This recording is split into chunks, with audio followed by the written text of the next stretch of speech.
कहानी के शुरू में हम एक बड़ी सी शिप को जलता हुआ देखते हैं जिसमें काफी ज्यादा आग लगी हुई थी। उसी शिप के पास से एक छोटी कश्ती गुजरती है जिसमें 4 लोग बैठे कहीं पर जा रहे थे। उनके पास कुछ सामान भी था, पर तभी अचानक से उनकी कश्ती पानी में किसी चीज से टकरा जाती है और चलते चलते रुक गई थी। अब उन चारों में से एक आदमी पानी में नीचे की तरफ देखता है, पर अचानक से उस समंदर से बहुत ही खौफनाक हाथ निकलता है जो उस आदमी को खींचकर अपने साथ ले गया था और उन लोगों का सामान भी पानी में गिर जाता है। अब आखिर उन लोगों के साथ हुआ क्या था कोई भी नहीं जानता। आगे कहानी में हमें एंटोनियो नाम का एक आइलैंड दिखाया जाता है जिधर वहाँ के लाइट हाउस में एक लड़की बैठी सबको ये बता रही थी कि हमारे फोर फादर्स यानी कि हमारे बुजुर्गों की मूर्तियाँ बनाई गई हैं क्योंकि उन्हीं की कुर्बानियों की वजह से आज ये शहर बसा हुआ है और बहुत अमीर भी है, जिनमें से एक तो मेरे दादा के दादा थे। अब ये लड़की जो लाइट हाउस में बैठी रेडियो पर सब कुछ बता रही थी, इसका नाम स्टीव था। आगे हम उन बुजुर्गों के स्टैचू मूर्तियों को देखते हैं और ये आइलैंड भी इन्हीं बुजुर्गों की नस्लों से चल रहा था, यानी कि इनके बच्चे यहाँ पर आबाद थे। कहानी में आगे हम निक नाम के एक लड़के को देखते हैं जो अपने कुछ साथियों और एक दोस्त के साथ समंदर में मछलियाँ पकड़ने गया हुआ था। अचानक से उनकी बोट कश्ती का एंकर नीचे गिरकर फंस जाता है। वो एक पोटली में फंस गया था और ये वही सामान था जो हमने कहानी के शुरू में उन 4 आदमियों के पास देखा था जो पानी में गिर गया था और शायद कई सालों से वहीं पर था। अब उनकी बोट का एंकर ऊपर की तरफ आ तो गया था, पर उसकी वजह से वो पोटली खुल जाती है और उसमें से सारा सामान बाहर आ गया था जिसमें एक बहुत ही पुराना कंघा और एक घड़ी थी। निक अब अपनी बोट का क्लच लेने जा रहा था जो वहाँ पर फंसने की वजह से टूट गया था। जहाँ पर वही रास्ते में उसे एक लड़की मिलती है जिसका नाम एलिजाबेथ था। ये निक की काफी पुरानी दोस्त थी। निक उसे ऐसे देखकर काफी खुश था। वो एलिजाबेथ से पूरे 6 महीने बाद मिल रहा था। अब निक उसे भी अपने साथ लेकर क्लच लेने चला जाता है। जब वो दुकान पर जाता है तो पीछे एलिजाबेथ के पास एक बूढ़ा आदमी आया था जो उसे एक घड़ी दिखाता है। ये वही घड़ी थी जो उस पोटली से बाहर आई थी और इस बूढ़े आदमी को समंदर के किनारे मिली थी। एलिजाबेथ जब उस घड़ी को हाथ लगाने लगती है तो वो बूढ़ा आदमी उससे ये कहता है, नहीं तुम इसे हाथ नहीं लगा सकती क्योंकि ऐसा करने से बहुत कुछ बदल जाएगा।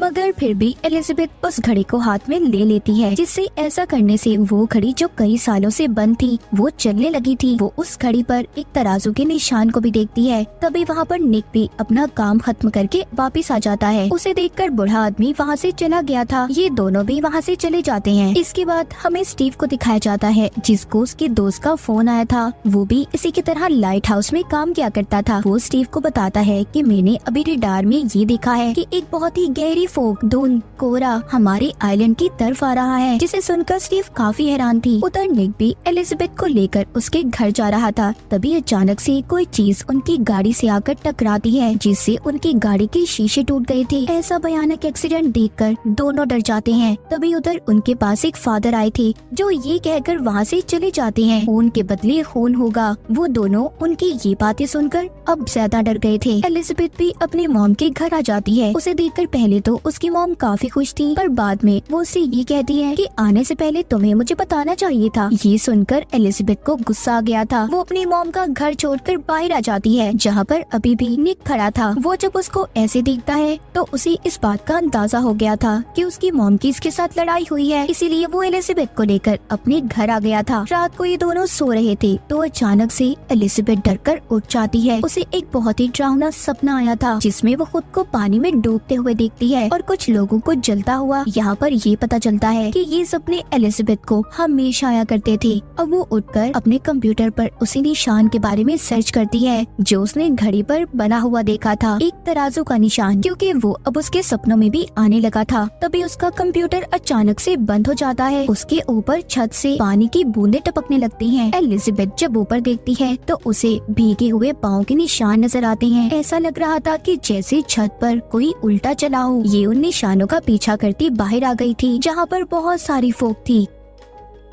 उस फोग ने एलिजाबेथ को चारों तरफ से घेर लिया था। अचानक पीछे से निक भी आ जाता है जो उसे दोबारा से घर के अंदर ले गया था। दूसरी तरफ हम निक के दोस्तों को देखते हैं जो उसकी बोट लेकर समंदर में अपनी फीमेल फ्रेंड्स के साथ पार्टी कर रहे थे। उधर भी उनकी बोट के चारों तरफ फोग आ जाती है। निक का दोस्त मदद के लिए राब्ता करता है, पर बहुत ज्यादा धुंध और ठंड की वजह से किसी से भी राब्ता नहीं हो पा रहा था। अब तभी उनकी बोट की सब चीजों में धमाके होने लगते हैं। निक का दूसरा दोस्त जब इंजन को चेक करने जाता है तो बाहर वो आकर देखता है कि एक बहुत बड़ा शिप है जिसमें कुछ लोग भी हैं। ये उसी शिप को दिखाने अपने दोस्त को बुलाता है, पर जब वो उधर आया था तो उधर कोई भी नहीं था। तभी कोई चीज आकर उनकी बोट पर हमला कर देती है, जिस वजह से उनके साथ जो 2 लड़कियां थी उनकी मौत हो गई थी। और उसके बाद एक चाकू आकर निक के दोस्त की आंख में लग गया था, जिससे वो भी बेचारा मौके पर ही मर जाता है। क्या चीज थी जो सबको नुकसान पहुंचा रही थी? कोई स्पिरिट, आत्मा, कोई भी नहीं जानता था। अगले दिन निक को उसके अंकल की कॉल आती है। वो उसको बताते हैं कि तुम्हारा दोस्त कल रात से घर पर नहीं आया, मतलब ये उसके दोस्त के डैड थे। वो तुम्हारी बोट को लेकर दोस्त के साथ पार्टी करने गया था। ये सुनकर निक अब एलिजाबेथ को लेकर एक कश्ती में अपने दोस्त को ढूंढने जाता है, जिधर उन्हें समंदर में उनकी बोट तो मिल गई थी, पर जब वो उसके अंदर जाकर देखते हैं बोट की हालत बहुत खराब थी, जिसे देखकर दोनों को ये बात तो पता चल गई थी कि यहाँ पर कुछ ना कुछ जरूर गड़बड़ है। जब ये बोट को देखती है तो निक को अपने एक दोस्त की लाश मिल गई थी, और साथ ही समंदर में नेट के अंदर उन 2 लड़कियों की लाशों को भी देखता है। एलिजाबेथ जब थोड़ा और बोट को चेक करती है तो उधर निक का दूसरा दोस्त मिलता है जो फ्रिज में बैठा था। दरअसल ये रात होने वाले हादसे से डरकर यहाँ पर छुपा हुआ था। निक का दोस्त उसको बताता है कि बहुत ही गहरी फोग ने हमारी बोट को चारों तरफ से घेर लिया था। हमारे एक दोस्त और 2 लड़कियों को भी उसी ने मारा है। यहाँ पर कोई भी उसकी बात पर यकीन करने के लिए तैयार नहीं था। अब निक को बोट से एक कैमरा भी मिला था, जिसको वो लेकर एलिजाबेथ को दे देता है और उसे उसको संभालने का कहता है। साथ ही ये भी कहता है कि शायद हमें इस कैमरे से कुछ पता चल जाए कल रात आखिर किस चीज ने हमारी बोट पर हमला किया था, क्या पता इसमें कुछ रिकॉर्ड हो। अब एलिजाबेथ निक की बोट हाउस में बैठकर उस कैमरे की रिकॉर्डिंग को देख रही थी, जिसे देखकर उसे ये पता चलता है कि उनका दोस्त सच कह रहा था। उन पर रात किसी फोग ने ही हमला किया था, उसी फोग ने उन सबकी जान ली है। अब ये सब बताने एलिजाबेथ निक के पास जा रही थी, पर जाते हुए उसका पाँव फिसल जाता है और वो पानी में गिर गई थी। ऐसा लग रहा था कि शायद कोई चाहता ही नहीं है वो सब निक को बताए। उसके साथ वो कैमरा भी गिर जाता है। एलिजाबेथ खुद को बचाती है और एक दीवार का सहारा लेकर पानी से बाहर निकलने की कोशिश करती है, पर तभी उसे वहाँ से एक बहुत ही पुरानी किताब मिली थी, जिसे लेकर अब वो एक फादर के पास जाती है। ये वही फादर थे जो इनको पहले मिले थे, जिन्होंने ये कहा था कि खून के बदले खून होगा। एलिजाबेथ फादर के पास इसलिए आई थी क्योंकि इस किताब को इस फादर के डैड ने लिखा था, पर फादर इस किताब के बारे में एलिजाबेथ को बताने से मना कर देते हैं और ये कहते हैं कि यहाँ से चली जाओ वरना कोई भी जिंदा नहीं रहेगा।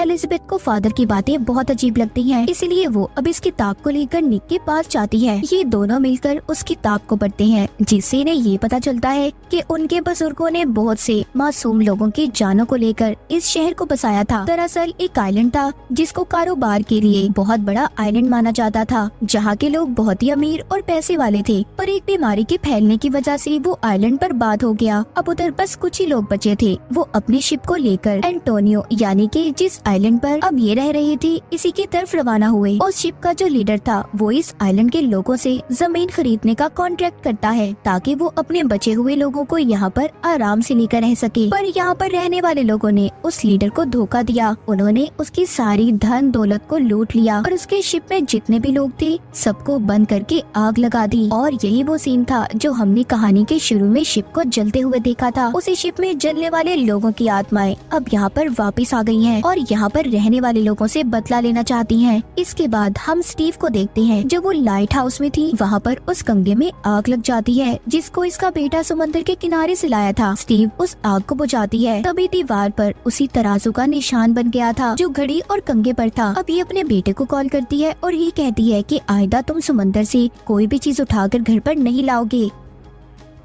उधर हॉस्पिटल में निक अपने दोस्त के पास था, तभी उधर ही एलिजाबेथ मुर्दा खाने में जाती है, जहाँ पर निक के बाकी के दोस्त थे जो मर चुके थे। उनमें से एक दोस्त जिंदा हो जाता है और पीछे से एलिजाबेथ को पकड़ लिया था। जब वो शोर करती है तो वो नीचे गिर गया था और दोबारा से मर जाता है। उधर समंदर के किनारे वही आदमी जिसके पास घड़ी थी, उसको वहाँ पर एक रस्सी दिखाई देती है। जब वो उसे अपनी तरफ खींचता है तो ऐसा लग रहा था कि जैसे किसी फोक धुन को वो अपनी तरफ खींच रहा हो। यहीं पर स्टीव का बेटा भी था जो ये सब खड़ा देख रहा था। तभी उनके पीछे वो फूंक आना शुरू हो गई थी। स्टीव का बेटा भागकर अपने घर के अंदर आ जाता है और जल्दी से उसकी नानी ने दरवाजे को बंद कर लिया था। स्टीव का बेटा मतलब अपनी नानी के घर पर था, यानी कि उसकी मॉम के अब आइलैंड में चारों तरफ फोक फैल गई थी। स्टीव उसी वक्त बैठी अपने दोस्त से बात कर रही थी, तभी हर तरफ से लाइट भी बंद हो जाती है। स्टीव के दोस्त का सिर्फ लैपटॉप चल रहा था और अचानक से कोई उसके दरवाजे पर दस्तक देता है। स्टीव अपने दोस्त से बात कर रही थी। वो उसे मना करती है कि वो दरवाजा न खोले, मगर वो दरवाजा खोलकर बाहर आ गया था, जहाँ पर फोग में एक आत्मा उसे जलाकर मार देती है। स्टीव ये देखकर बहुत ज्यादा डर गई थी और फौरन से अपने बेटे को कॉल करती है, जो अपनी नानी के घर पर था, पर मौसम की खराबी की वजह से वो कॉल नहीं लग रही थी। इसीलिए ये अब ऑन एयर आकर ये कहती है कि मौसम की खराबी की वजह से बहुत कुछ गलत हुआ है, और अपने दोस्त की मौत के बारे में भी बताती है, और साथ ही ये भी कहती है कि मेरा बेटा मुसीबत में है, प्लीज कोई है जो इस वक्त मेरी मदद कर सकता है। उसकी बातों को रेडियो पर निक ने सुन लिया था। वो जल्दी से अब एलिजाबेथ को लेता है और स्टीव के बेटे को ढूंढने निकल गया था। दूसरी तरफ हम इनके बुजुर्गों की मूर्तियों को देखते हैं, जिनको देखने बहुत से लोग आए थे। तभी पूरे शहर की लाइट भी चली गई थी। स्टीव भी अपने बेटे को ढूंढने निकल जाती है, मगर अचानक रास्ते में उसकी गाड़ी बंद हो गई थी। वहाँ पर बहुत सारी फोग फैल गई थी। उस फोग ने स्टीव की गाड़ी को चारों तरफ से घेर लिया था। तभी सामने से एक ट्रक उसकी गाड़ी को टक्कर मारता है। क्योंकि फोग की वजह से किसी को कुछ भी नजर नहीं आ रहा था, उसकी गाड़ी बल खाती हुई पानी में गिर गई थी। स्टीव पानी से निकलने की कोशिश करती है, मगर पानी में भी एक आत्मा आ गई थी, जो उसका पाँव पकड़कर उसे अपनी तरफ खींच लेती है, मगर वो किसी न किसी तरह उस पानी से बाहर निकल गई थी। उधर स्टीव की मॉम जो घर में थी, उसकी मॉम को भी एक आत्मा ने जला दिया था। उसका बेटा जब अपनी नानी को ऐसे देखता है तो खुद को उसने कमरे में बंद कर लिया था, पर फोग के अंदर जो आत्मा थी वो उसके कमरे में भी आ गई थी और स्टीव के बेटे को मारने वाली थी। लेकिन तभी उधर निका जाता है, जिसने स्टीव के बेटे को बचा लिया था। वो उसको गाड़ी में बिठाकर वहाँ से चले जाते हैं, मगर उनका भी कुछ ना दिखने की वजह से एक्सीडेंट हो जाता है। ये भी पैदल अब आगे बढ़ते हैं। स्टीव भी उन तक पहुँच गई थी। ये सब मिलकर अब एंटोनियो हॉल के पास जाते हैं, जहाँ पर एलिजाबेथ की मॉम और बाकी सब लोग थे। ये सब मिलकर दरवाजों को बंद कर देते हैं। तभी अंदर एक लाश आकर गिरती है, जो निक के दोस्त के डैड की थी। जिसके बाद फोग में आत्मा भी अंदर आ गई थी, जिसने सबसे पहले एलिजाबेथ की मॉम को मारा था, क्योंकि वो उन्हीं में से एक आदमी की बेटी थी जिन्होंने उस लीडर के साथ गलत किया था। फिर वो आत्मा फादर को मारती है। दरअसल ये उसी लीडर की आत्मा थी जिसके साथ यहाँ के लोगों ने गद्दारी की थी। वो आत्मा यहाँ के मेयर को लेकर कब्रिस्तान में आ जाती है। वो आत्मा मेयर को कॉन्ट्रैक्ट के पेपर देती है। ये वही कागजात थे जो लीडर ने इन्हें पहले दिए थे। जिसके बाद लीडर की आत्मा उसे भी आग लगाकर मार देती है। इन सबको निक और एलिजाबेथ वहीं पर चुपके से खड़े देख रहे थे। जिसके बाद एलिजाबेथ उस लीडर के पास जाती है। जब वो उसका हाथ पकड़ता है तो एलिजाबेथ भी आत्मा में बदल गई थी। यहाँ पर हमें पता चलता है कि दरअसल एलिजाबेथ लीडर की बीवी का दूसरा जन्म थी, और इसीलिए उसे ऐसे सपने आया करते थे। जो शिप उसने जलता हुआ देखा और तराजू का निशान, साथ ही वो घड़ी जो उसके हाथ में आते ही चलने लगी थी, इन सब चीजों को निक भी खड़ा देख रहा था। और देखते ही देखते सब कुछ गायब हो जाता है। इसके बाद हमें अगले दिन का सीन दिखाया जाता है, जहाँ पर स्टीव अपने बेटे के साथ बैठी लाइट हाउस में रेडियो पर बात कर रही थी। वो सबको बता रही थी कि कल क्या हुआ था और ये सब कुछ क्यों हुआ कोई भी नहीं जानता, पर हाँ सब अपनी गलतियों की वजह से मारे गए और हर चीज अपना बदला लेने वापस जरूर आती है। यानी कि खतरा अभी टला नहीं था। निक भी उस किताब को समंदर में फेंक देता है जो एलिजाबेथ को मिली थी, इसी कोशिश में कि शायद अब ये मौत वाली फोग दोबारा इनके शहर में नहीं आएगी। और इसी के साथ ये खतरनाक फोग की कहानी यहीं पर खत्म हो जाती है। Let's go. Yo, I'm like an addict, do I gotta have it. I ain't even playing, got a really bad habit. If it moves, gotta grab it. Fuse like a magnet, lose, won't have it till I'm